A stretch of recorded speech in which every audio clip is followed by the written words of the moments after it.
tema Sacrifício no Apocalipse. Então, para introduzir o estudo, a gente vai convidar o Júlio e o Carlos Alberto para iniciar. Um bom dia e bom estudo.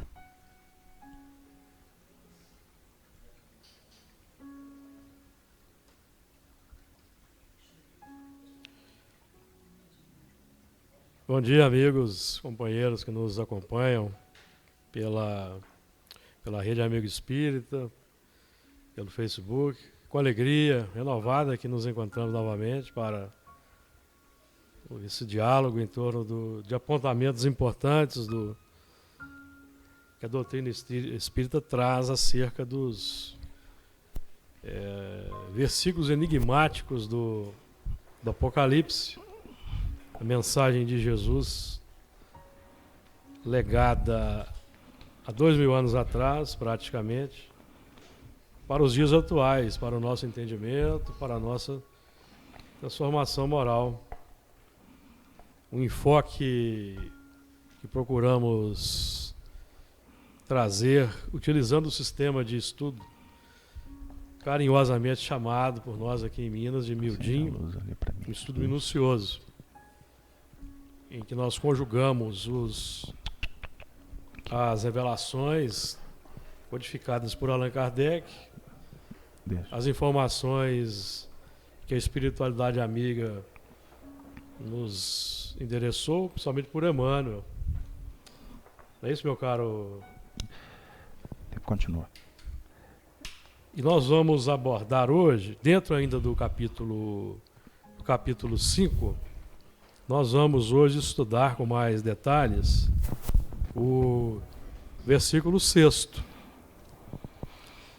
O versículo 6º, em que nós vamos inserir o nosso tema, o sacrifício, que basicamente para nós, o sacrifício hoje é o das nossas inclinações más. É o sacrifício que se nos impõe pela transformação moral, para que nós possamos dar sinalizações, exemplos positivos para uma humanidade complexa.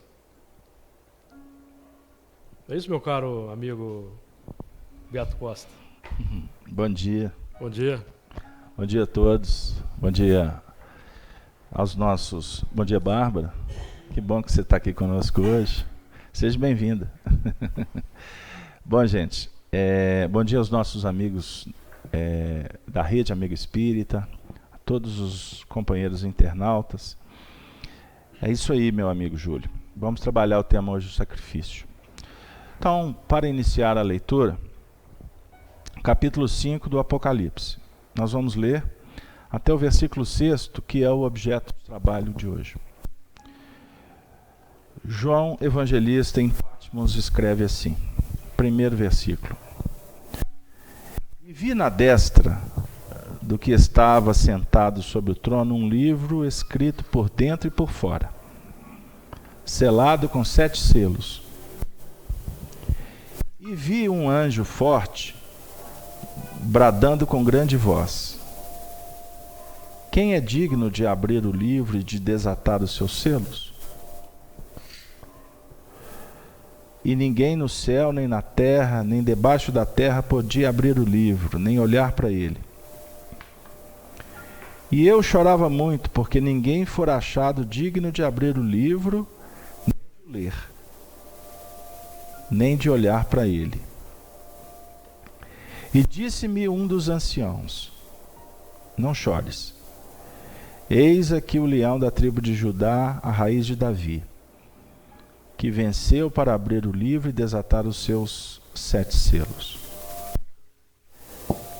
E olhei, e eis que estava sentado no meio do trono um dos 4 animais viventes, e entre os anciões um cordeiro, como havendo sido morto, e tinha 7 pontas e 7 olhos, que são os 7 Espíritos de Deus, enviados a toda a terra. Vamos ficar por aqui. Como o Júlio já trouxe como nas palavras iniciais, o estudo do Apocalipse, que significa revelação, tirar o véu, o véu dos mistérios. Mistérios, na verdade, representam a incapacidade de se entender as leis da vida. Então, o grande projeto do Apocalipse é abrir para nós o entendimento. Essa semana, um web ouvinte nos mandou um e-mail perguntando assim: por que estudar o Apocalipse? E a gente, semanalmente, temos repetido isso aqui. Primeiro porque é um incentivo dado pelo codificador da doutrina espírita, Allan Kardec, no livro dos Médiuns, no livro A Gênese, a definir que a doutrina espírita é uma chave que nos possibilita entender o que está velado, certo? Então, o Apocalipse para nós tem um sentido do tirar o véu do que está fechado ao nível íntimo, principalmente. Então, o nosso Apocalipse aqui, pelo que nós temos aprendido com Kardec e com outros estudiosos, dentre eles Emmanuel, o exegeta do mundo espiritual, o objetivo principal é tirar o espírito da letra, para a gente não ficar preso na letra. Então, nós não temos aqui interesse nenhum de ficar tentando entender o que vai acontecer no ambiente social do mundo. Embora possamos tirar algumas conclusões, ou deduções, vamos falar assim, porque conclusão é alguma coisa que está fechado. Nós podemos deduzir à luz da doutrina espírita o fator progressista que envolve os indivíduos e as coletividades. Mas o foco é a parte eminentemente espiritual. Eminentemente espiritual. Então, na última semana, nós trabalhamos o versículo 6º, não é? Falando sobre o olhar, o trono, os animais. Estão lembrados? Falamos dos animais viventes, relembramos o papel dos anciãos como representantes dignos, na escolástica que nós estamos nela para nos tornarmos anciãos, ou seja, espíritos mais maduros, não no sentido de uma hierarquia teológica, eclesiástica, não nesse sentido. A doutrina espírita não propõe isso, mas no sentido de adquirir sabedoria para lidar com a vida e, quem sabe, poder facilitar também a caminhada daqueles que estão conosco. Ponto. O ancião não é melhor do que o discípulo. Não tem essa de melhor ou pior. Mas existe um fator que não pode ser desconsiderado, que é a evolução e as condições para operar. Certo? E nós começamos a falar do cordeiro. Porque no versículo anterior nós falamos do leão da tribo de Judá. Estão lembrados? Falamos da raiz, falamos da questão genealógica, relembramos um pouco da história dos judeus, dos hebreus, não é verdade? Então, nós percebemos, e discutindo com o Júlio, que para falar do cordeiro, lembram qual é a representação do cordeiro? Traz aí. O cordeiro é Jesus, é o sacrifício, a renúncia. Na verdade, o símbolo do cordeiro no coração é a humildade, a docilidade, a brandura, mas conjugada com virtudes, conjugadas com a coragem, a determinação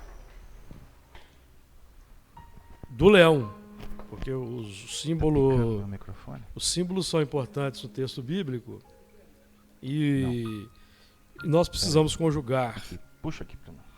Com o símbolo do cordeiro, a simbologia do leão. Porque quando nós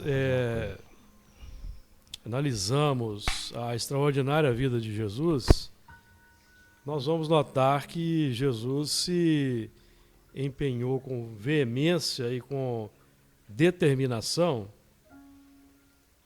sem violência, mas com energia, para que a verdade se estabelecesse na terra, a verdade do bem, do amor, que é o que necessitamos hoje exteriorizar no mundo. Nós necessitamos exteriorizar no mundo as virtudes da compaixão, da misericórdia, principalmente compaixão e misericórdia, para que nós possamos auxiliar o mundo a mudar, a se transformar. Então Jesus se entregou de corpo e alma à vivência dessas virtudes na terra, com a docilidade, a brandura, a capacidade de renúncia que o Cordeiro simboliza, mas com a coragem, a determinação, a segurança, a intrepidez do leão. Inclusive para enfrentar o sacrifício máximo, o sacrifício da crucificação, das torturas e dos açoites que antecederam a crucificação. Porque, pelo que nós temos aprendido, a crucificação foi o menor dos sofrimentos que Jesus enfrentou. Não é isso, meu caro amigo? Sem dúvida. Vamos ouvir o Luiz, que está trazendo aí uma participação logo no início. Só que dentro do que você está falando, né, trazendo para todos nós, se nós não formos com esse espírito do Cordeiro, né, para o sacrifício das nossas vontades, dos nossos desejos, né, não vamos completar a nossa obra. Porque não adianta eu negar a minha vontade com revolta, né, com raiva, com má vontade, né? Eu tenho que fazê-lo com o espírito do Cordeiro, com toda essa humildade que foi trazida aqui para nós. Gente, hoje nós combinamos aqui nos bastidores, dentro da preparação do trabalho, nós vamos trazer um texto para vocês, que é um texto que eu confesso que eu ainda não tenho convicção que ele tenha sido publicado.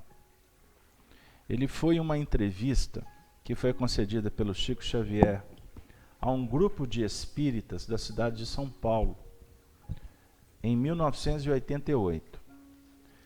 E por não ter certeza que o texto foi publicado, eu não vou dar a fonte, porque eu primeiro tenho que constatar, e eu prometo, constatado, porque é meu trabalho, não é meu trabalho, mas é minha responsabilidade com a história, eu vou confirmar. Se esse texto foi publicado, eu vou colocar depois na internet, lá nos comentários, no vídeo, a fonte na qual o texto foi publicado.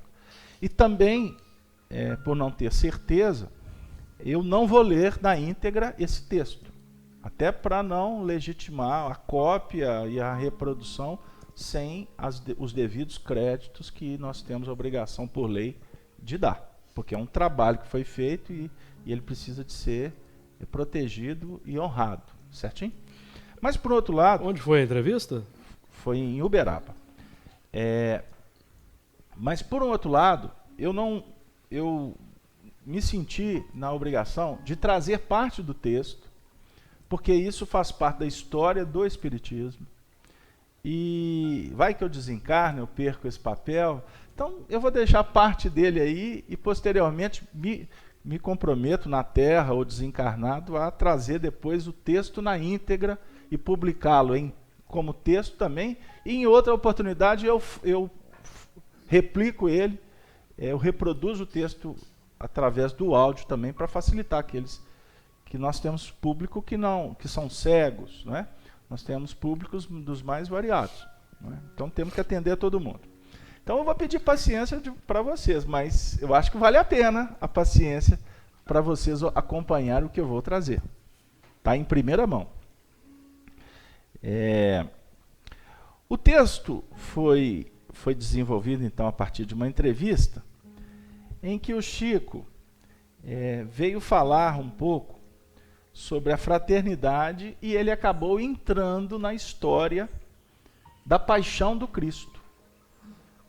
Então o Emmanuel, o Espírito Benfeitor, veio relatar para o Chico, através de imagens que foram produzidas pela mente do Espírito, não é? Ele não levou o Chico para assistir um filme, não. Ele produziu as imagens e o Chico leu as imagens a partir do pensamento do seu benfeitor, que Emmanuel contemplou essa história no mundo espiritual, nos arquivos, nas bibliotecas do mundo espiritual, quanto a essa passagem de Jesus. Então também muito apropriado, porque além do Cordeiro, que circunstancialmente é o que nós estamos trabalhando no Apocalipse, nós também estamos num momento que é chamada Quaresma, né? Não é isso?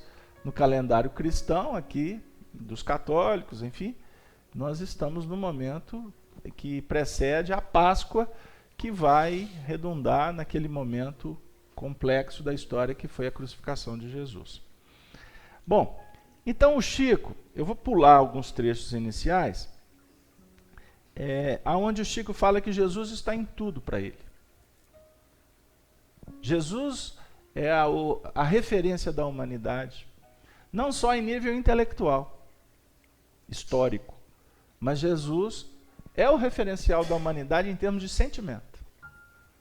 Porque toda movimentação de amor, a movimentação do amor, ela veicula os seres ao amor de Jesus, como o espírito mais evoluído, o coordenador desse planeta. Então o Chico vai falando o seguinte, vou pular aqui algumas partes, ele fala assim, observem inclusive a característica do Chico. O Chico tinha uma maneira de falar, um discurso assim, muito extenso. O Chico não tinha o que o Emmanuel, o Espírito, tem, o poder de síntese. Então o Chico falava muito, ele muitas vezes estendia, ele colocava muito sentimento, o que nem sempre, ou que na maioria das vezes não favorecia para que as suas falas fossem didáticas, objetivas, com princípio, meio e fim. Mas vamos entrar na sintonia do Chico. Ele fala assim, vai para mim que Jesus não está só. Tudo que se refere a Jesus é muito importante. Nós vemos a passagem de grandes vultos da humanidade, seja no domínio da força ou no domínio da inteligência. Cientistas, ditadores, guerreiros, condutores de povos, vencedores. Nós vemos a passagem deles pela terra com muita admiração. Mas o amor do coração é consagrado a Jesus Cristo. Porque nós não nos esquecemos de Jesus nem um dia. Na própria América, tanta gente importante já passou. Libertadores, homens de envergadura extraordinária, que impulsionaram as nações novas a seguirem para a frente. Mas o nome deles precisa de muita pesquisa para encontrarmos o que nem sempre está revelado. E Jesus é o companheiro de todos os dias. Ultimamente eu penso muito no que ele sofreu. Vou começar a entrar no nosso contexto. Porque eu não sabia que quando ele foi preso, os discípulos que eram os apóstolos e companheiros dele, de certo modo, debandaram. Olha o comentário evangélico do Chico. Como que ele procura sublimar. Talvez eles debandaram não através de sentimentos inferiores, como, por exemplo, a covardia. Mas para mim, muitos deles fizeram pensando em encontrar um meio de libertar o Divino Mestre. Vocês já ouviram uma abordagem dessa? A abordagem sempre é que eles debandaram num processo de fuga, negativo. Eu vou colocar aqui para vocês um ponto para se pensar. Isso aqui é uma reflexão do Chico. O que não significa que é a última palavra. Certo? Mas é uma reflexão para a gente pensar. Porque pode ser que a história, no mundo espiritual, um dia a gente vai se deparar com isso que ele está dizendo. Então aqui nós julgamos o comportamento dos discípulos, porque é natural que a gente trabalhe em cima de indícios, que a gente trabalhe em cima do que historiador colocou, né? De acordo com as tendências humanas, as nossas próprias tendências, como a Bárbara colocou. Ô, Casalberto. Pois não. Aí nesse aspecto a gente começa a pensar, repensar a negativa de Pedro também, né? Sem dúvida. Ele querendo se manter por fora da confusão para de alguma forma levar algum auxílio posteriormente. Quem sabe? Muito bem lembrado. Continuando. De maneira que, ao explicar com rigor, nós temos que reconhecer que todos fizeram o máximo e não foram desertores. O máximo dentro do que eles podiam. Imagina a ignorância da época. E o medo também. O medo não no sentido que vai promover a parte negativa, mas o medo no sentido de tentar, acossados, né? Pressionados, tentar sair do contexto para tentar uma outra ação, porque era impossível você lidar com a força, com o poderio romano. Eles eram homens simples. Mas não vamos entrar no mérito, porque senão a gente desvia. Continuando. Mas foram designados romanos que prenderam Jesus e que o levaram para a casa de Caifás, que tinha um departamento muito parecido com os departamentos de hoje, na repressão de ideias renovadoras, que vinha de qualquer parte. Departamento de repressão de ideias libertadoras. Você falou para mim, né, que ficou pensando nos Inconfidentes. Essa entrevista foi dada na década de 80. Então, naquela época ainda, nós tínhamos os departamentos repressores que tinham a ver com o regime militar. Tinha sigla, tinha nome, tinha tudo. Tinha tudo. Então, ele está falando desse departamento lá na casa de Caifás. Quem era Caifás? Um líder dos, no caso, religiosos judeus. Certo?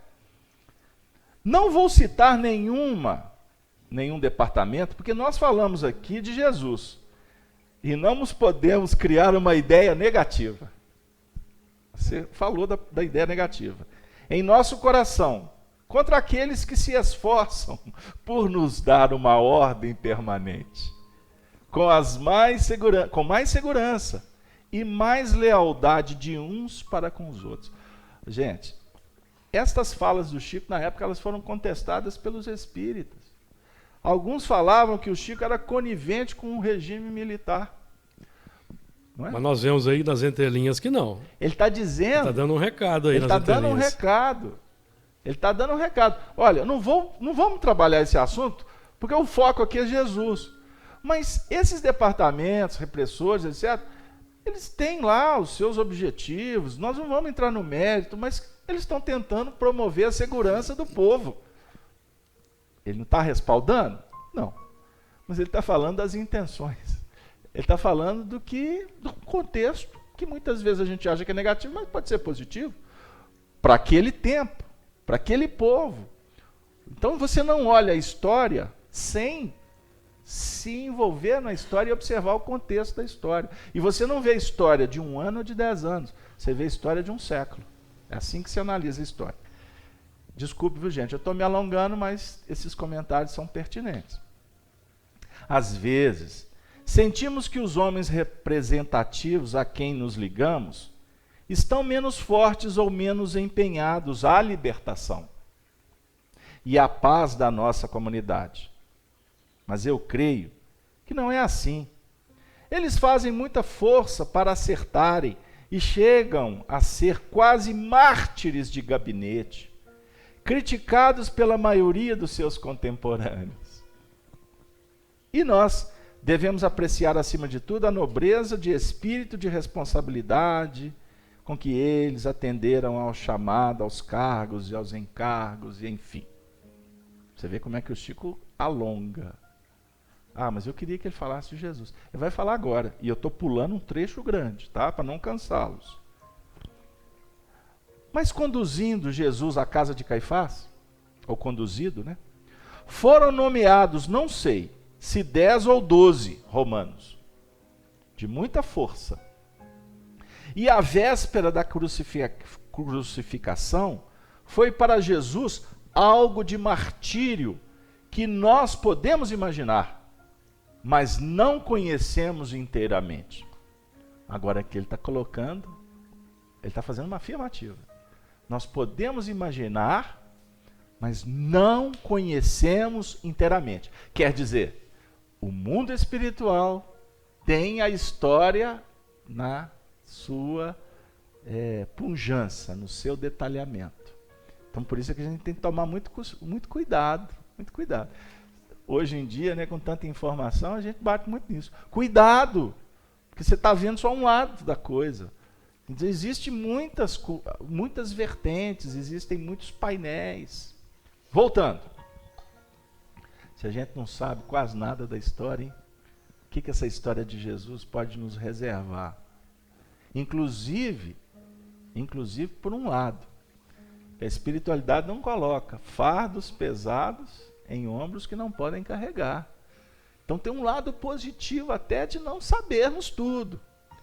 Continuando. Logo, e a noite inteira, ele sofreu agressões muito grandes, com pancadas em sacos pequenos de areia. Porque havia uma determinação de não se retirar dele membro algum que denunciasse o suplício. Porque ele seria irrevogavelmente crucificado. Estava definido. Mas não podia tirar membro dele. Então, vamos trabalhar de forma aqui para não expor o que está sendo feito. Então aproveitaram da imunidade de que eles estavam investidos para fazer Jesus sofrer e sofrer muito. Eu sempre, às vezes, pensava que a cruz seria uma cruz igual a de Espartago, que era um chefe dos escravos em Roma. Ele provocou uma revolução em Roma, a qual aderiram mais de 30 mil escravos. Aqui o Chico, historicamente, comete uma falha, que na verdade foram mais de 200 mil escravos pela Itália inteira. Então aqui ele foi resumido. E ele diz assim, e foram escravos crucificados, com repressão por aquela revolta. Aí a gente faz um adendo histórico, lembrando que o general Crasso, que foi aquele que conseguiu que outros generais não conseguiram, abafar a revolução dos escravos romanos, né? Ou dos escravos que viviam por toda a Itália.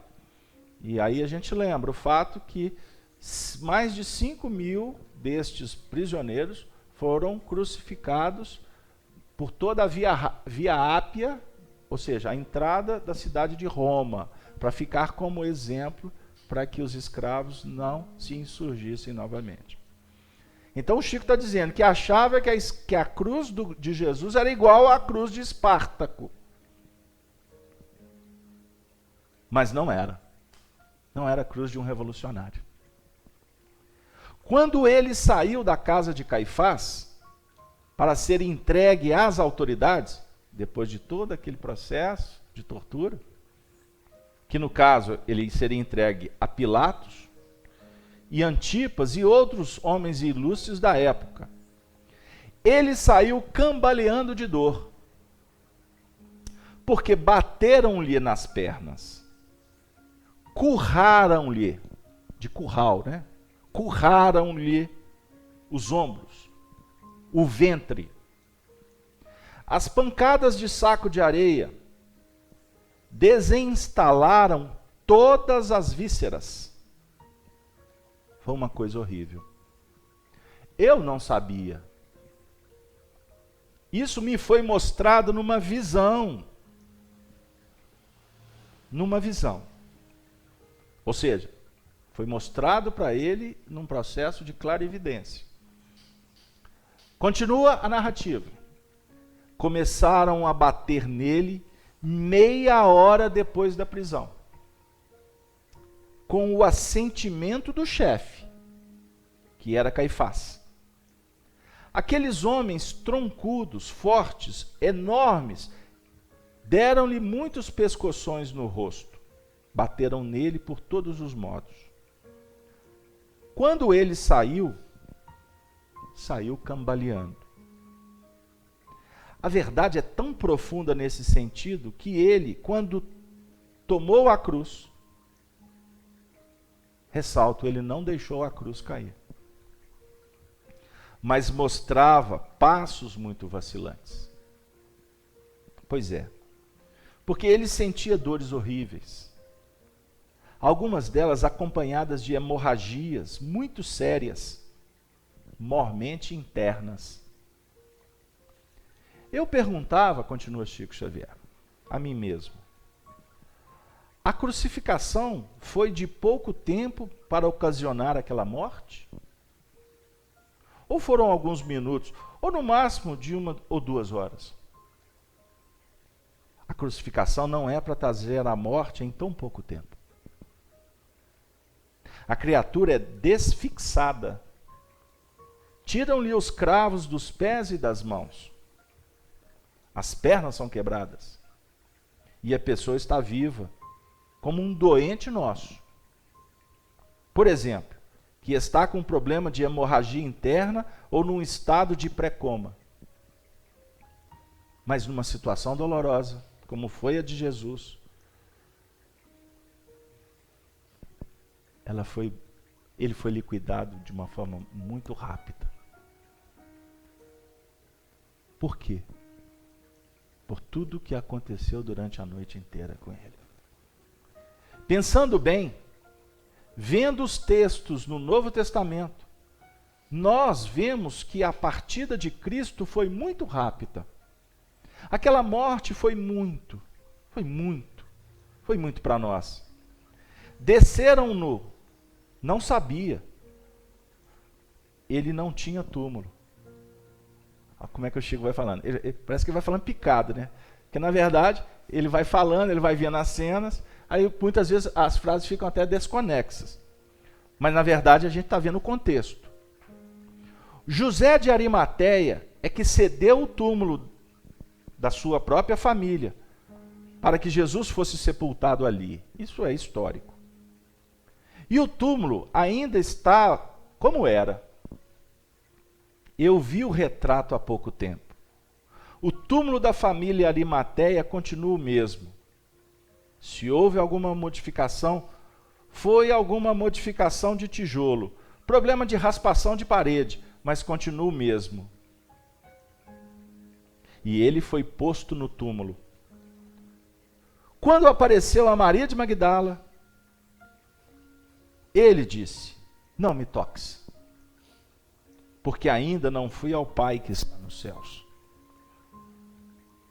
Eu perguntava a mim mesmo, onde é que ele teria estado durante 3 dias? Quase 3 dias, numa hora tão grave em que ele assumiu a responsabilidade sobre todos os acontecimentos havidos. Ele chamou a si toda a responsabilidade. Agora ele vai explicar o porquê dessa responsabilidade. Olha que extraordinário. Então, como eu fazia essas perguntas, Emmanuel me disse que nos arquivos do mais além, nós vamos encontrar muitas revelações. Uma delas é a seguinte, e que é que quando ele acordou, Jesus acordou, para desmaterializar o próprio corpo, quer dizer, o corpo dele era materializado. Uhum. Materializado como? Matéria densa. Matéria densa. Corpo físico. Uhum.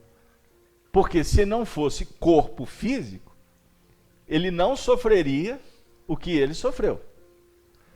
Então aqui coloca um ponto de interrogação para os nossos amigos docetistas. Seria um simulacro, como Kardec mesmo já disse. Os amigos docetistas que são amigos, que pensam de uma forma diferente. Que acham que Jesus não tinha um corpo de carne, que ele tinha um corpo fluídico. Que os amigos possam pensar sobre o assunto. É que quando, ou seja, Jesus quis ele desmaterializou o próprio corpo. Continua. Porque ele podia fazer isso. O Chico dizendo. Ele podia fazer isso. Ou seja, ele morreu, ele desperta no mundo espiritual, ele volta e fala assim, corpo, desmaterializa. Ele vai teletransportar o corpo dele para algum lugar, como se fosse a nave da Jornada nas Estrelas. Não, ele vai fazer uma desagregação molecular. Ele vai trabalhar lá na base, se eu posso assim expressar, intraatômica, desagregação atômica, ou dissipação, enfim, seja o termo adequado aos homens de ciência. Mas que o corpo era um corpo, era um corpo. Se não fosse, ele não tinha sofrido. Repito. Porque a mente dele, ele continua explicando, era muito mais complexa do que a nossa. Ele tinha capacidade para isso. Ele era mais desenvolvido. Ele era um espírito mais evoluído. Então diz Emmanuel, quando Jesus acordou e lembrou que tinha se passado, quer dizer, ele desencarna, ele adormece. Ele vai para o mundo espiritual como qualquer ser humano. Ou não é qualquer. Como todo ser humano. Eu não posso falar qualquer. Não. O termo correto, a qualificação aqui não está indevida. Como todo ser humano. Não é qualquer. Todo. Obviamente que existem espíritos que podem permanecer muito tempo adormecidos, de acordo com a evolução espiritual de cada um. Mas Jesus adormece. Quanto que foi esse tempo de adormecimento? Não é o caso. Mas foi breve. Certo? 3 dias. Não. Um pouquinho menos, né? Não. Vamos continuar, que vocês vão ver que pode ter sido alguns minutos. 3 minutos. Vamos continuar. Então, aí o que... Peraí, eu perdi aqui. Então, não, faltou. Uma delas é a seguinte, até quando ele acordou para a desmaterialização, diz Emmanuel, aquela dificuldade para fazer... Meu Deus, perdi. Vou ter que reler. Então, Emmanuel disse que nos arquivos mais além tinha passado aquela dificuldade para fazer compreender. Meu Deus, perdi. Continua, comenta esse trecho aí dos 3 minutos. Porque o espírito da envergadura de Jesus, o tempo para ele passa diferente do nosso. Então, a vibração, usando até o argumento da própria física que o Beto se lembrou aí, qual a velocidade do pensamento de Jesus? Se nós aprendemos com o André Luiz que o pensamento é muito mais rápido do que a luz. Está lá no livro Ação e Reação. Então, qual é a velocidade do pensamento de Jesus, de sua vibração? Então, é uma velocidade que... E o que ele faz em 3 minutos, nós vamos fazer em quanto tempo? 3 meses? Milênios. 3 milênios? Então, Jesus acordou e lembrou o que tinha passado. Opa, acordei. Nossa, olha o que aconteceu. Aquela dificuldade para se fazer compreender daqueles soldados, eram romanos, empresários do martirológio, de que ele foi vítima, porque os israelitas estavam dominados pelo poder romano. E o homem não tinha interesse que os israelitas tomassem a responsabilidade no caso. Quando ele acordou e viu que estava na hora de partir, então, telepaticamente, em pensamento, vamos falar assim, ele começou a ouvir os discípulos. Um por um. Ele desperta no mundo espiritual e começa a ouvir o pensamento dos discípulos, um por um. Sem privilégio. Ele vai ouvir todos. um por um, ele então vai conversar com os discípulos. Deu ideias, deu instruções, mas faltou um para ele dar ideia, instruções e conversar. Óbvio. Quem?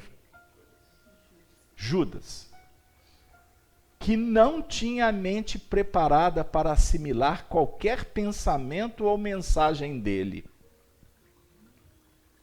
Por que que Judas não tinha condições ou não tinha a mente preparada?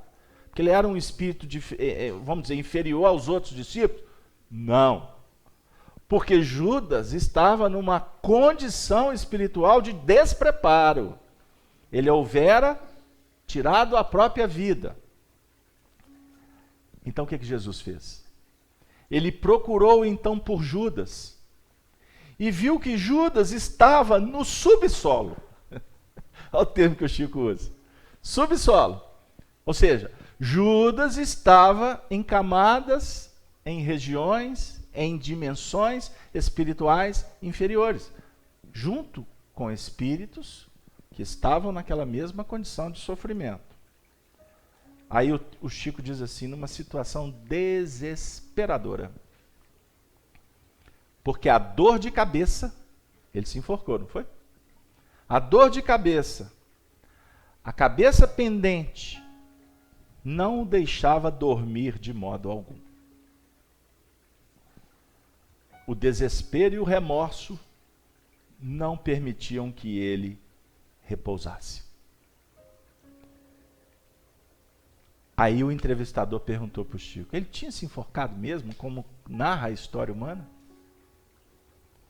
Ele sim, já tinha se enforcado. Mas aqui nós estamos não nos referindo ao corpo, nós estamos nos referindo ao espírito.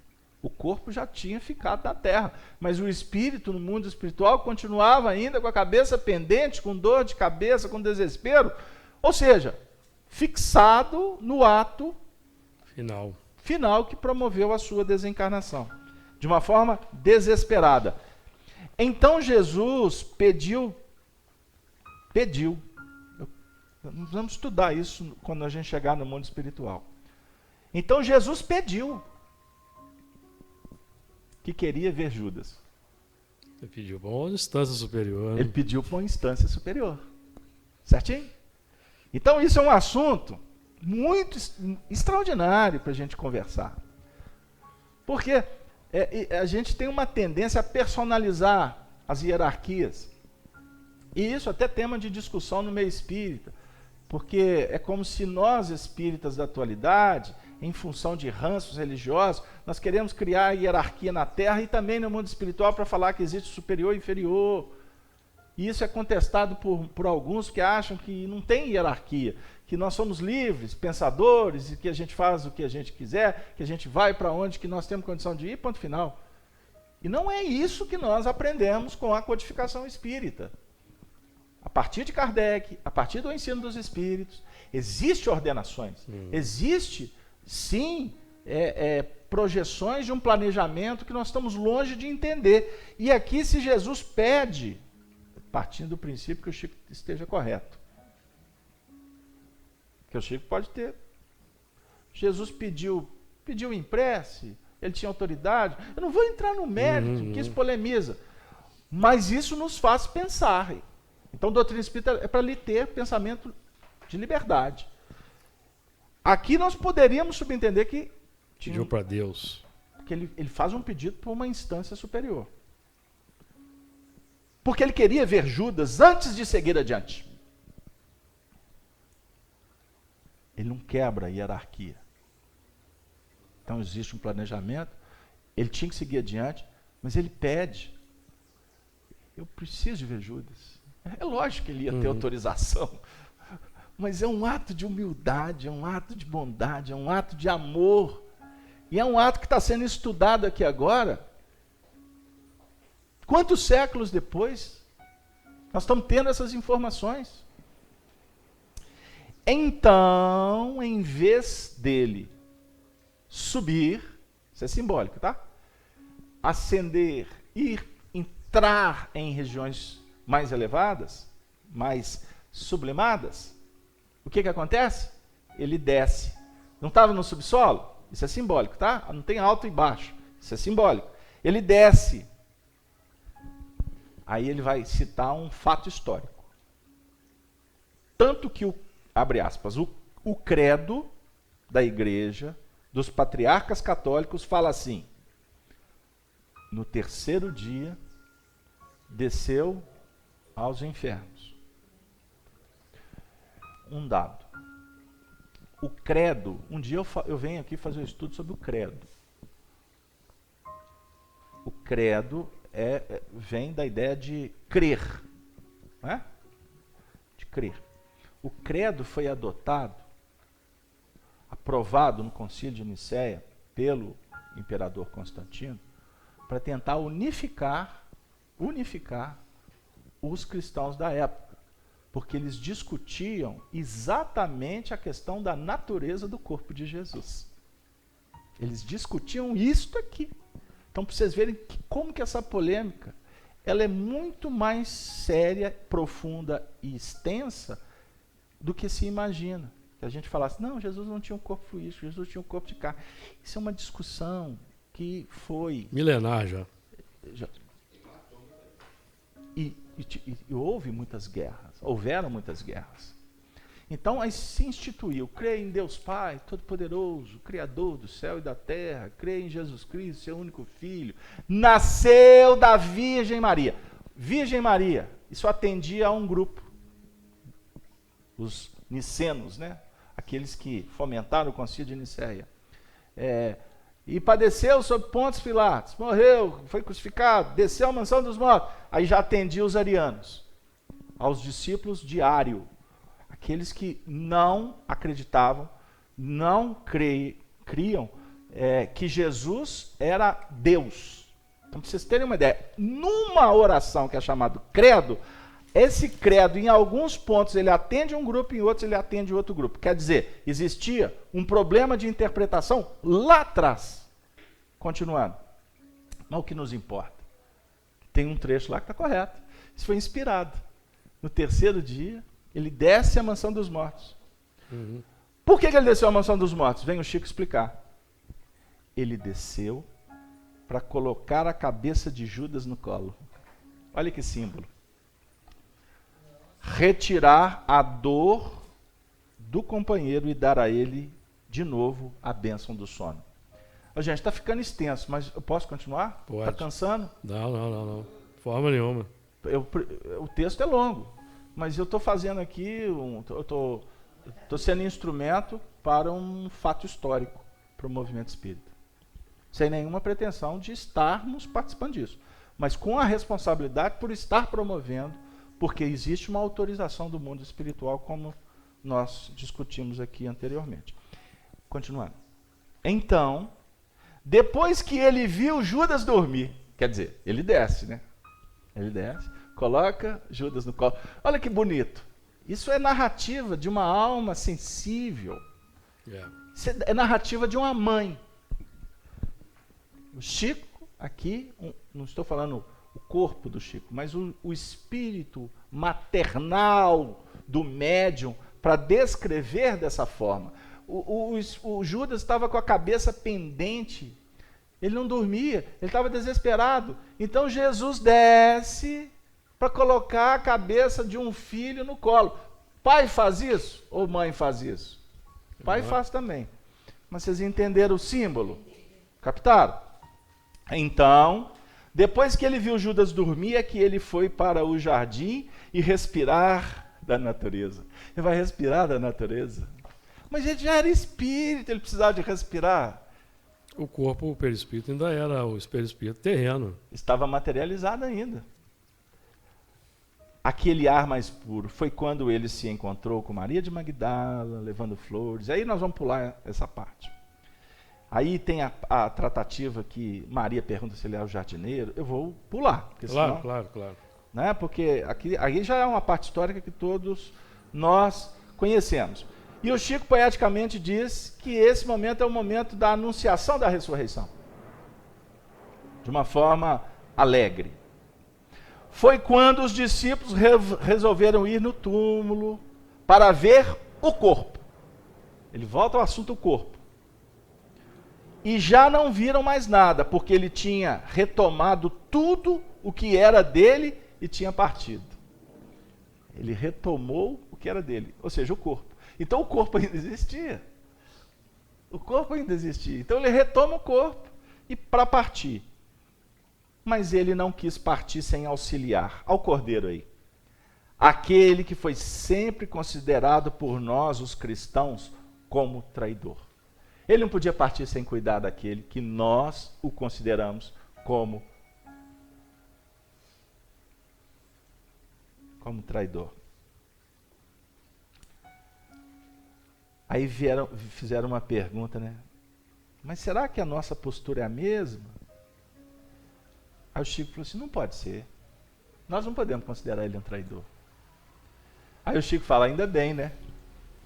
Nos convidando ao ainda bem não pensar que o Judas foi um traidor. De modo que o sofrimento dele naquela noite me enterneceu muito. Porque um sofrimento físico, um sofrimento físico tremendo. Pois é, ele não dormiu. Porque de uma em uma hora, revezava a sentinela para bater.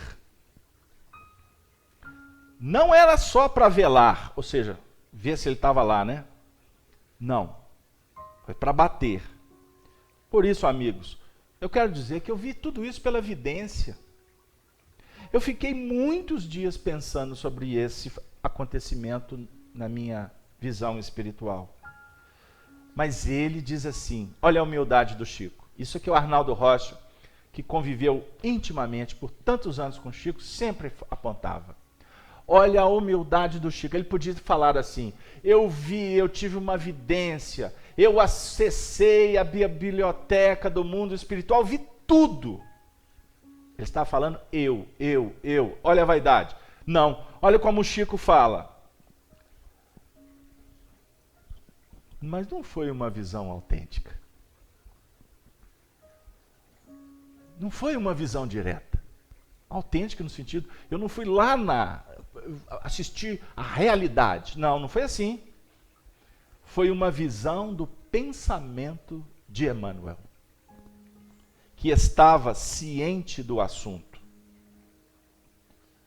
Mas, infelizmente, o que me marcou foi aquela pancadaria, sabendo que ele ia ser crucificado no dia seguinte. Dói muito.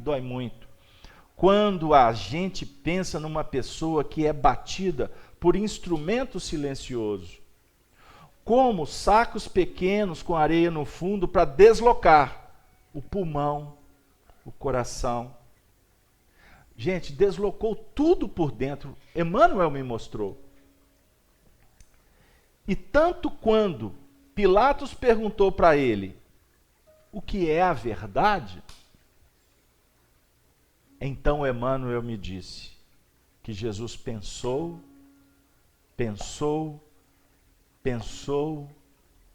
e disse por si. Ou seja, Jesus chegou nessa conclusão, que a história não registra. A história humana não catalogou isso. Jesus pensou assim, se eu disser qualquer coisa, eu vou denunciar. Denunciar o quê? Ele não estava apanhando silenciosamente com um saco de areia. O saco de areia para detonar ele todo por dentro, porque os judeus não tinham autorização. A lei não permitia que judeu agisse como polícia. A polícia era romana. Então, em tese, quem tinha autorização para promover a tortura de Jesus seriam os romanos. Os romanos podiam fazer com ele o que quisesse. Não precisava de bater com um saco de areia, não. Chicote, tira o braço, corta a orelha, Eles eram a lei, eles faziam a lei. Então, os judeus, os representantes de Caifás aqui, fizeram na surdina. E Jesus, então, chega na conclusão de que se ele falasse qualquer coisa, ele ia delatar o que tinha acontecido com ele nos bastidores. Captaram aí? Ficou claro? Se eu disser o que é a verdade, que eu fui agredido barbaramente, e que já sou um morto-vivo, ou um vivo morto, também seria muito difícil para ele as consequências. Mesmo para os discípulos que viriam. Ele ia arrumar uma confusão brava. Ele ia delatar judeu. Olha as consequências disso. Isso podia replicar numa retaliação por parte dos judeus para com os discípulos. Ele ia instaurar uma grande confusão. Então, Jesus decide. Ele ficou profundamente calado. O Emmanuel, em um outro texto, diz assim, quando Pilatos pergunta o que era verdade, que Jesus pronunciou o maior silêncio que a humanidade já ouviu. O silêncio dele era a verdade. Ele respondeu tudo o que Pilatos perguntou, mas quando Pilatos perguntou o que era a verdade, ele pensou: se eu falar a verdade aqui, eu vou estragar as boas novas da salvação, que era o Evangelho. Aí o Chico diz assim, né? Aquele jeito dele. Né, meu nego? Ele ia estragar tudo. Está terminando.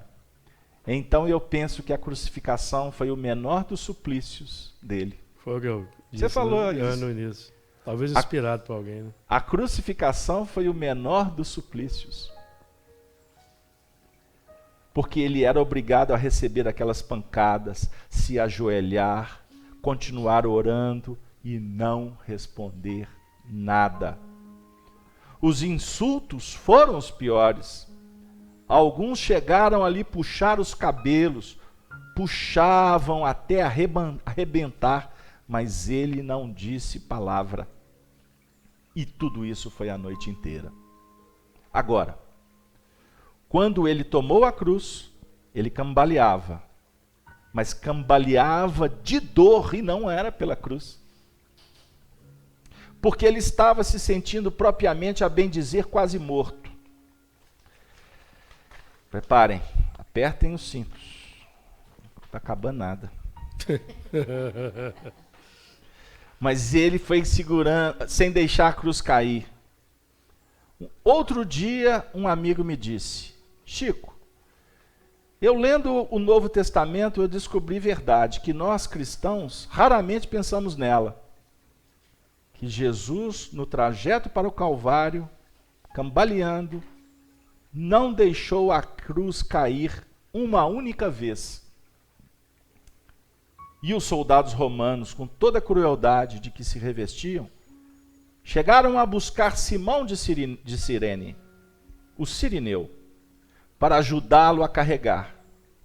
E Simão de Cirene foi, mas ele foi convocado. E não foi porque ele, Simão, queria ajudar. Não.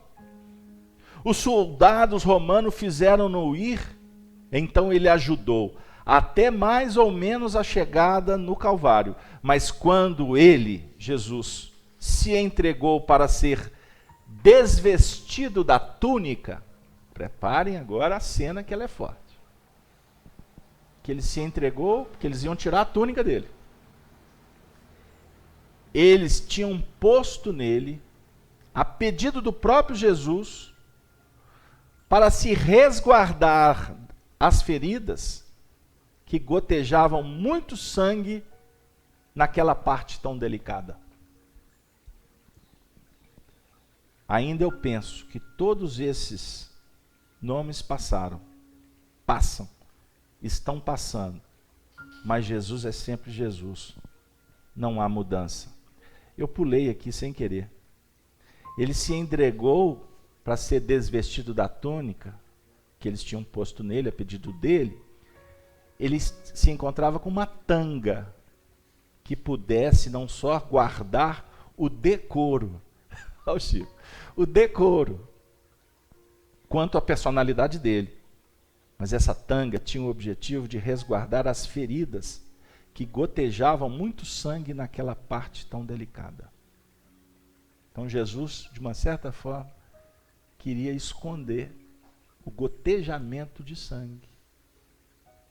Porque o gotejamento de sangue iria denunciar os torturadores. Pegaram aí? Por isso é que ele fala que todos passam, continuam passando, mas com Jesus não há mudança.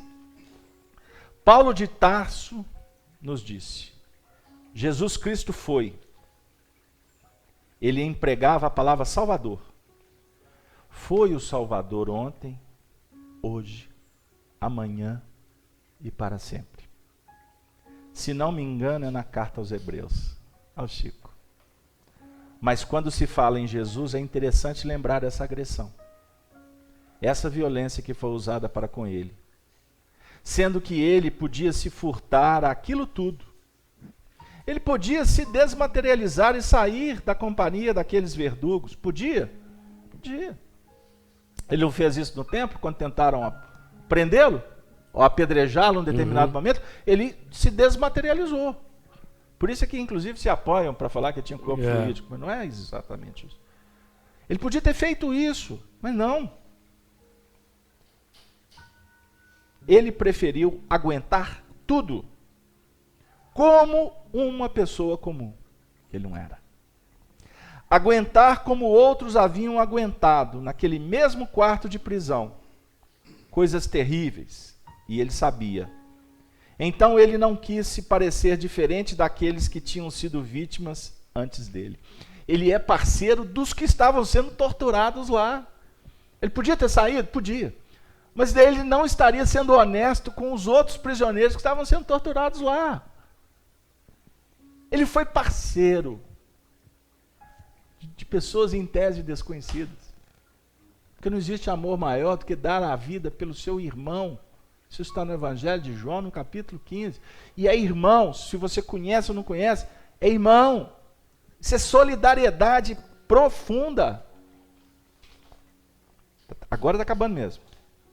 Pensando bem, o nome de Jesus é alguma coisa de sagrado na nossa vida e na nossa palavra. Quando nós gritamos por Ele, eu creio que vai a Ele a nossa petição. E que Ele, naturalmente, cercado de assessores, nos envia um mensageiro que nos traz o socorro preciso.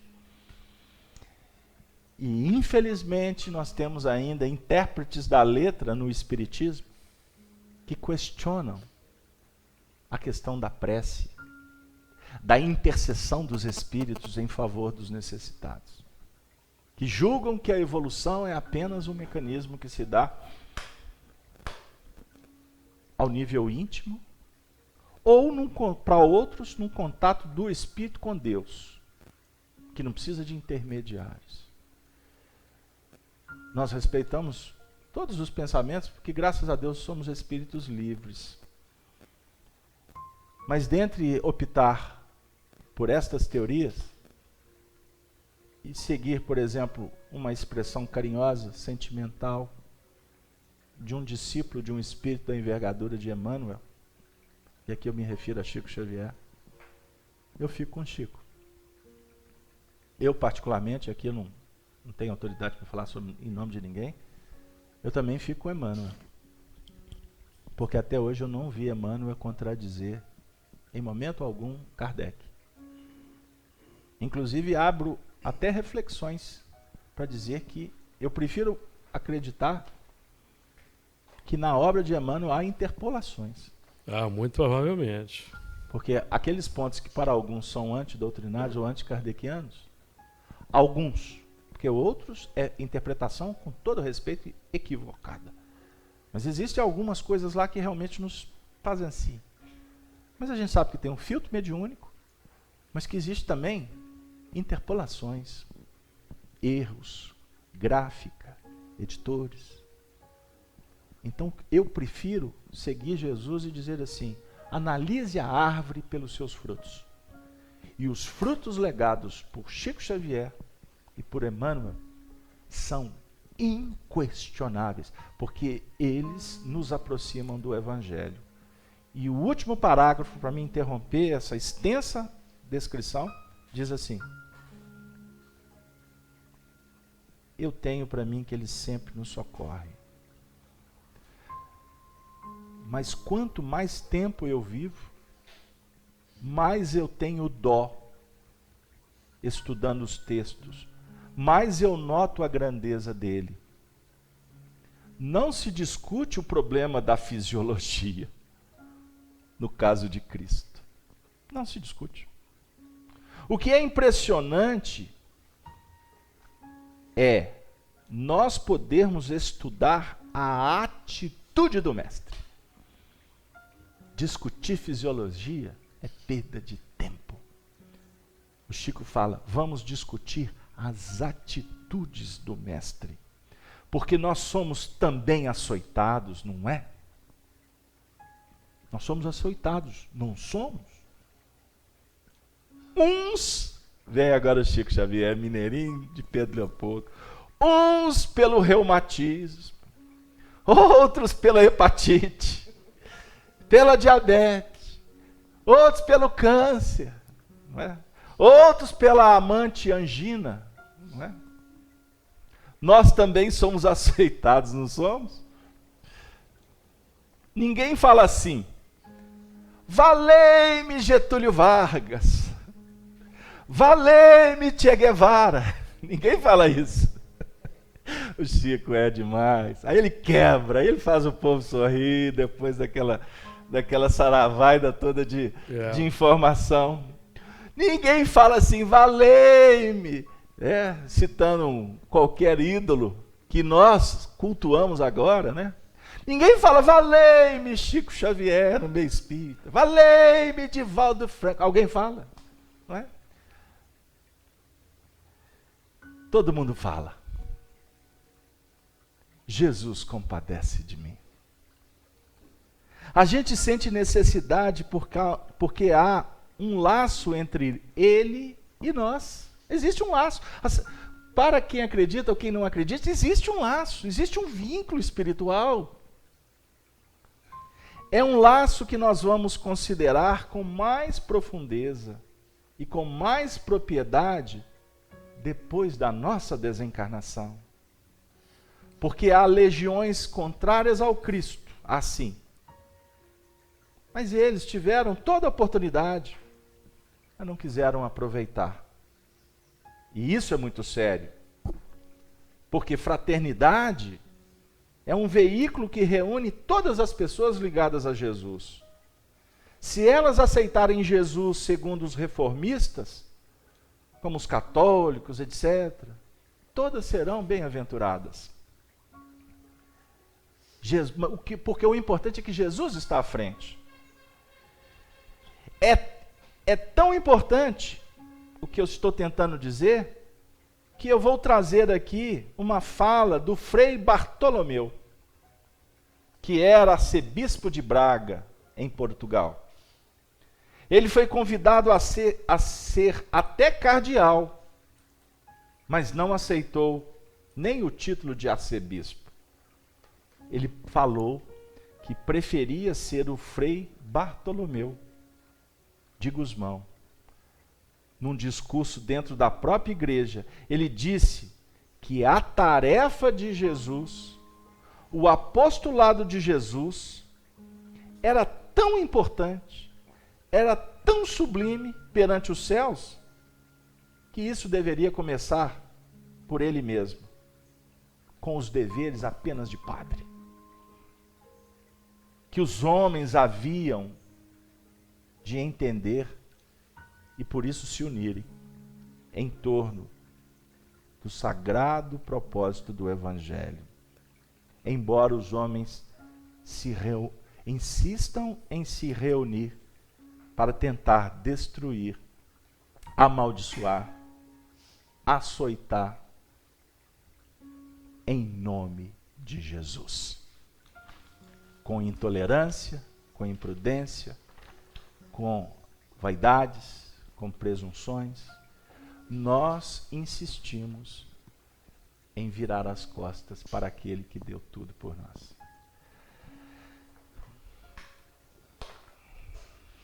O Cordeiro. Você, no meio, aí no bojo aí da mensagem, né?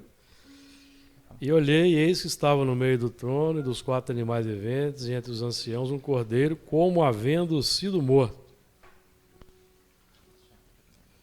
Então foi uma morte periférica. Esse como havendo sido morto aqui é muito interessante porque casa com o texto, né, que foi lido aí.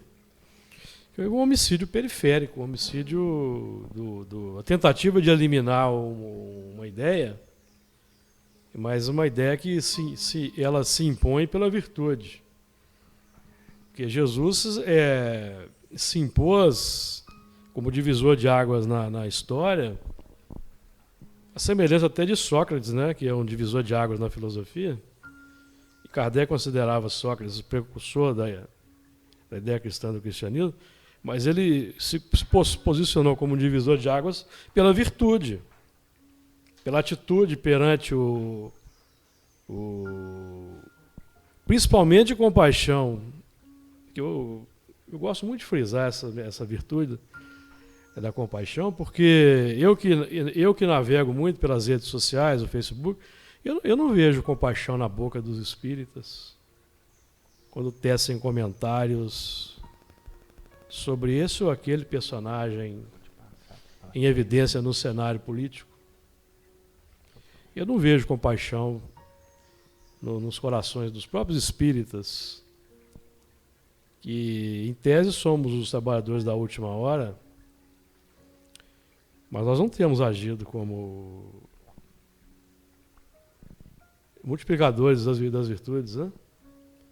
Porque o que ressalta da atividade de Jesus é a compaixão, a misericórdia. Os evangelistas enfatizam que ele tinha compaixão pela multidão. Então, um aspecto a ser ponderado por todos nós, principalmente quando nós formos teclar na rede social, fazer algum comentário, é nos lembrarmos da compaixão. Porque quando nós fazemos um comentário, nós estamos exteriorizando a nossa personalidade. Que quando eu coloco palavras grafadas com um teor infeliz, essa palavra grafada é um congelamento, uma fotografia do nosso estado real de espírito. E fixação ainda. Da nossa mentalidade real, porque nós viemos por acaso espírito, mas a nossa mentalidade, ela se expressa na frase. Na atitude, na palavra. É verdade. Isso é muito importante e deve ser considerado por nós. Luiz, vamos fazendo as considerações. Não é resumo, né? Não é nada assim. São comentários, porque o nosso tempo já está caminhando para o fim. E o que chamou mais atenção dentro dessa longa narrativa, se você pudesse sintetizar a sua ideia ou o seu sentimento?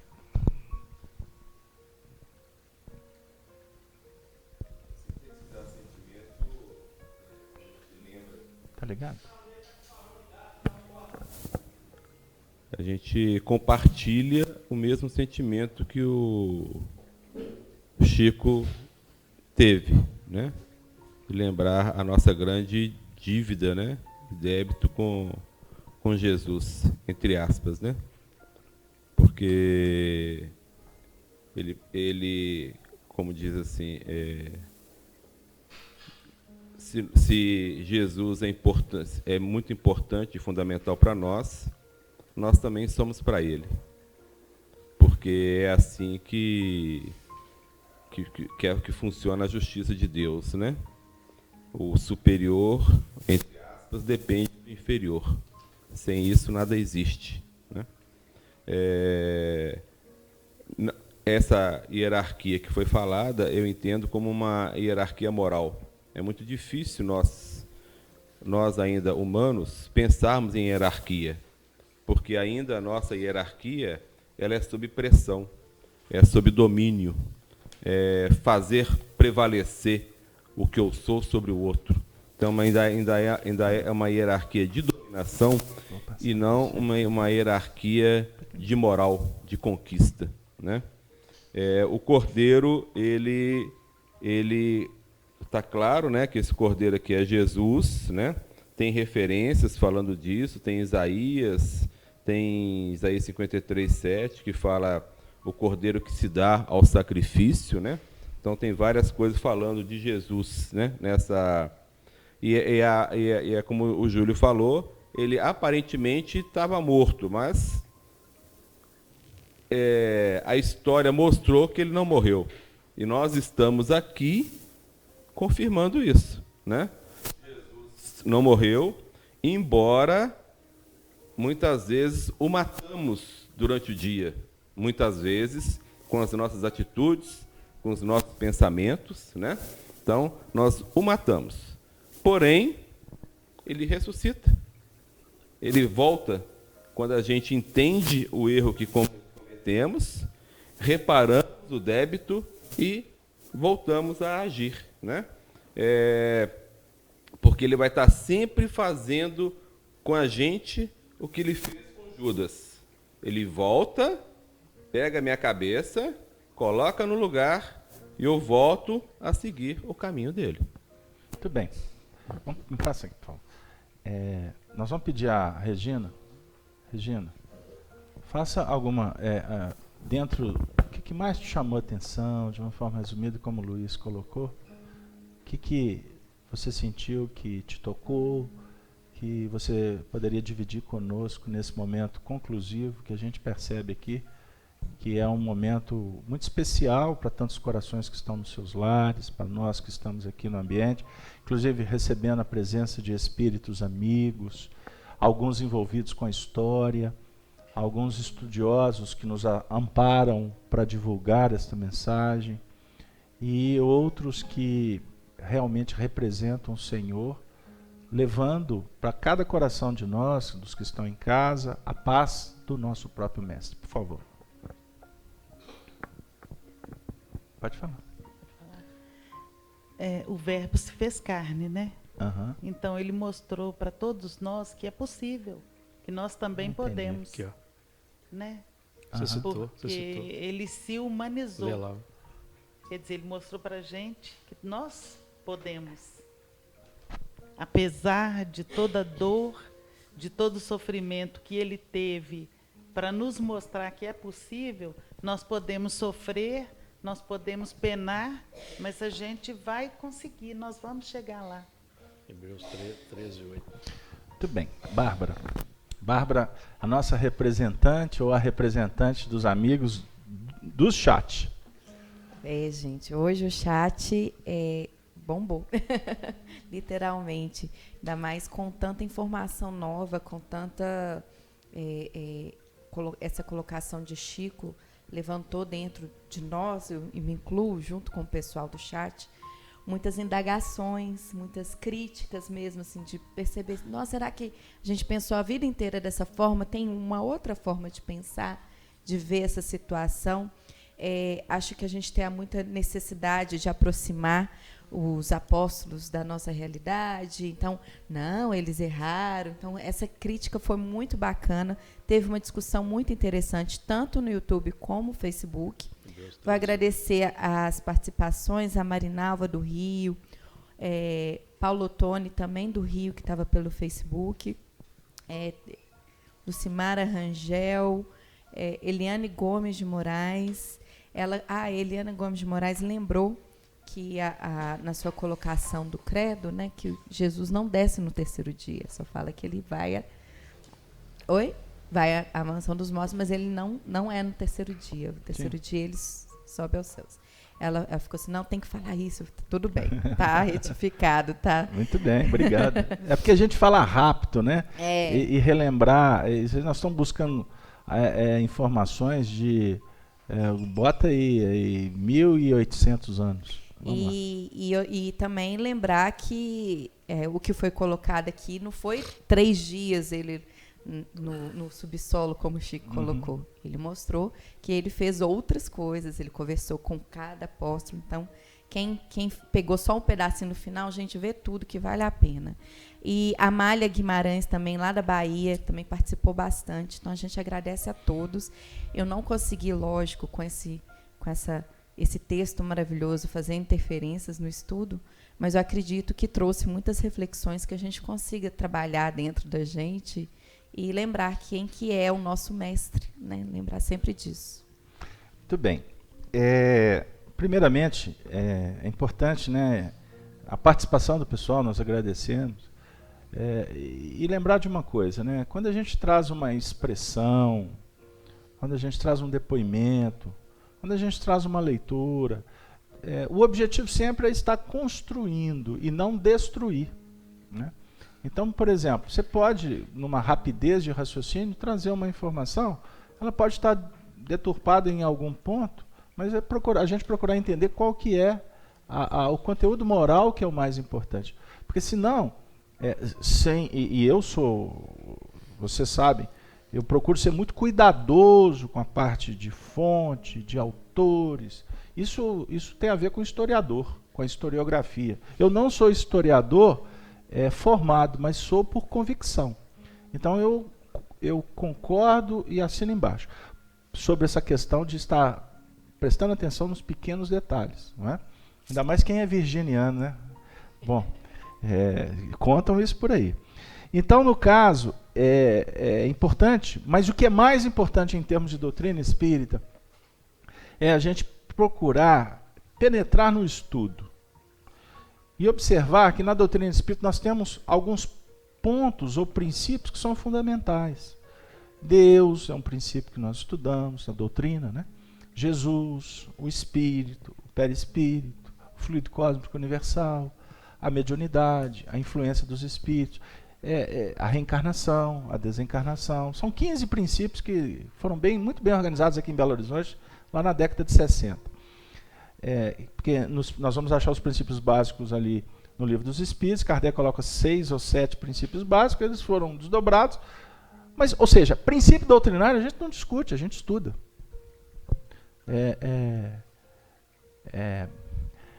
O princípio doutrinário a gente estuda, a gente discute no sentido do que ele propõe. Agora, a doutrina espírita, a partir dos princípios básicos, ela abre para nós um universo para ser estudado. E esse universo para ser estudado, a própria palavra indica, ele precisa ser debatido, sempre com o espírito de fraternidade. Porque correntes, interpretações... Kardec mostrou isso para nós na Revista Espírita. Para quem não sabe, Kardec criou a Revista Espírita, que era um ambiente de debate. Ele recebia cartas, ele recebia comunicações, ele publicava tudo aquilo, ele refutava, tinha as réplicas, as tétriplicas. Então o que está lá na Revista Espírita, por exemplo, você não pode pegar aquilo e falar que é verdade, que é uma coisa absoluta. Não, aquilo ali é um ponto para ser estudado. Então tem coisas na Revista Espírita que não tem... de debates. Que tem mensagem, tem casos na Revista Espírita, você não pode falar, só está na doutrina. Não, ali não é a doutrina, ali é o ambiente. Aí você vai na obra da codificação, tem algumas frases, alguns pontos, que tem espírita que fica assim, está escrito aqui, olha, a palavra que foi usada é esta. O dicionário diz isso. Então Kardec... Está preso, está morrendo na letra. Está morrendo na letra. Pode falar, Luiz.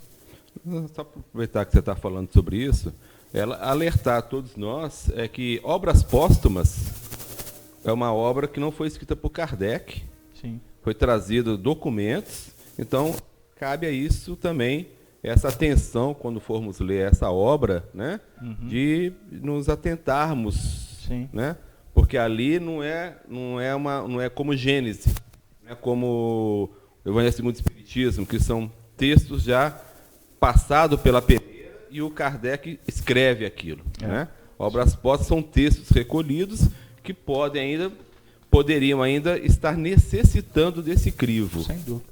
E agora os historiadores descobrem que nós ficamos 150 anos com o livro A Gênese com textos que foram alterados. A história está mostrando, porque nada que fica oculto pode permanecer oculto. Então, mas a ideia é o seguinte, está no livro A Gênese, é para se estudar. Está no livro dos Espíritos para se estudar. Você não morre ali no que está escrito. Da mesma forma, o que o Chico disse, o que o Emmanuel disse, o que o próprio Kardec disse é para ser estudado. Não existe um dogma que o que está escrito ali é lei e acabou, não se debate. Porque senão nós vamos repetir, nós vamos ter que fazer concílio, nós vamos ter que juntar sacerdotes ou eminências, né? Cardeais, que hoje os cardeais são os expositores. Tem expositor aí que o povo trata como se fosse o cardeal que tem a palavra final. E não é isso. Muitos deles nós conhecemos, somos amigos. Não é isso que eles querem. Mas a ignorância do povo, muitas vezes, insufla ou imputa uma responsabilidade que eles não estão avocando para eles. Então o Espiritismo não tem quem sabe mais ou quem sabe menos. O Espiritismo é uma escola para todo mundo estudar. E cada um poder construir o seu próprio destino. É isso que é a beleza da doutrina. Você não entra para dentro da doutrina espírita para você ser castrado, para você dizer amém. Não, é para a gente debater e estudar.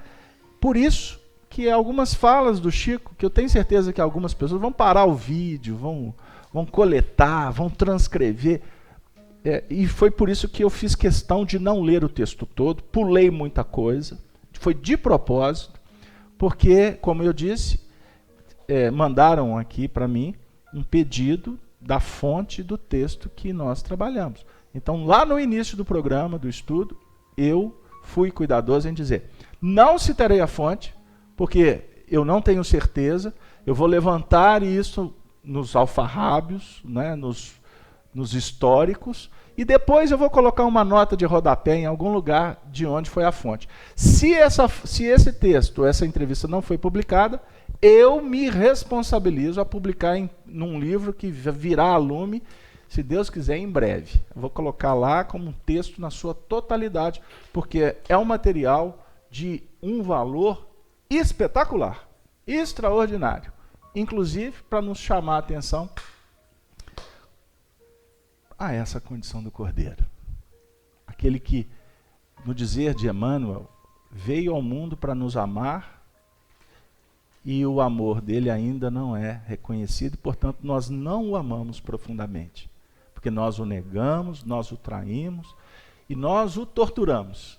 Torturamos o Espírito de Jesus? Não. Nós torturamos a mensagem que ele nos oferece. Então vamos trazer isso para dentro de nós. E uma questão que me foi apresentada essa madrugada foi uma imagem que foi muito representativa. Foi quase lá no último instante da narrativa, sobre a questão da tanga, do estaminando sangue, de querer esconder isso para não agredir. Não é? Porque ia chocar, né? Ia chocar. Então, vamos deixar de mimimi. Nós estamos na época do mimimi, a época do melindre exacerbado. Ele falou sobre a internet. Infelizmente, a internet passou a ser o nosso veículo de comunicação. Ela pode ser mais um. O veículo de comunicação do espírito é olho no olho. Olho no olho, é relação. É convívio. Se você não pode como conviver com seu filho porque ele está morando longe, conversa com ele pela internet, pelo Skype, seja por onde for. É esse o meio, não tem outro. Mas independente se é presencial ou se não é presencial, seja humano. Não precisa de contar suas feridas para todo mundo. Porque muitas vezes você está expondo uma coisa desnecessária e você pode estar aumentando o problema do outro, porque o outro não tem condição de ver o seu sangue. Escolha pessoas corretas para você dividir o seu sangue. Porque nós precisamos de Jesus, nós precisamos do terapeuta, nós precisamos do médico, nós precisamos do psicólogo, precisamos do atendimento fraterno, precisamos de ajuda. Nós vamos ter a capacidade de selecionar devidamente a fonte a qual nós vamos nos recorrer. Vamos pensar nele que não se defendeu. Então, para que ir lá tirar satisfação? Para que ir lá? Eu já tive na minha vida várias oportunidades de advogado bater na minha porta e falar: me dá essa causa que eu vou com ela com você. Todas as vezes que eu disse: para que eu vou recorrer à justiça? A minha justiça é a justiça divina. Todas as vezes que eu fiz isso, eu fui premiado pela espiritualidade. Todas as vezes. E eu deixei de causar problema para os outros. Então nós estamos num mundo que as pessoas só pensam nelas. O indivíduo tem um problema numa operadora de telefone, ele já sabe que se ele entrar na justiça, porque o código garante, ele vai arrebanhar não sei quanto de dinheiro. Se eles cometem os erros, se você se sente no direito, vai que a justiça te respalda, mas nem tudo que é legal, é moral, é ético, é espiritual. Vamos pensar nisso. Vamos pensar naquela condição de não advogar em causa própria e colocar nas mãos de Deus, simbolicamente, a nossa destinação. Seja feliz. Se liberte das coisas que te aprisionam, a Caifás, a Anás, a Pilatos, as coisas da terra. Se liberte disso. Porque enquanto estivermos vinculados aos padrões da sociedade romana, nós estaremos distantes do templo íntimo de Deus. E Jesus não cria escola, religião, hierarquia, nada disso. Jesus nos apresenta um caminho que vai nos libertar. E esse caminho se chama amor. Estudemos o amor. E pelo amor da espiritualidade para conosco, nós agradecemos a presença de todos os nossos amigos do chat, que nos acompanharam, de seus lares. Agradecemos a presença de todos vocês que estão aí dividindo esse pão gostoso com todos nós aí ao longo desse período. Nós hoje completamos o estudo de 94 do Apocalipse. Quantas horas de trabalho! Tem muita coisa para a gente caminhar. Semana que vem nós vamos passar o finalzinho do versículo 6, falar dos 7 espíritos, né? Falar da projeção aí do Cordeiro, para nós caminharmos para o versículo 7 na próxima semana, tanto que eu vou definir o tema da próxima semana sobre o versículo 7º, ok? Para a gente não ficar preso mais no versículo 6º, porque já foram 2 semanas nele. Fechou? Muito obrigado a todos, portanto, agradecemos também a nossa alma querida, Francisco Cândido Xavier, pelo carinho que ele nos ofereceu, uma entrevista tão dadivosa. Que o Chico receba as flores da nossa gratidão. E que o nosso benfeitor Emmanuel continue nos inspirando para a gente errar menos.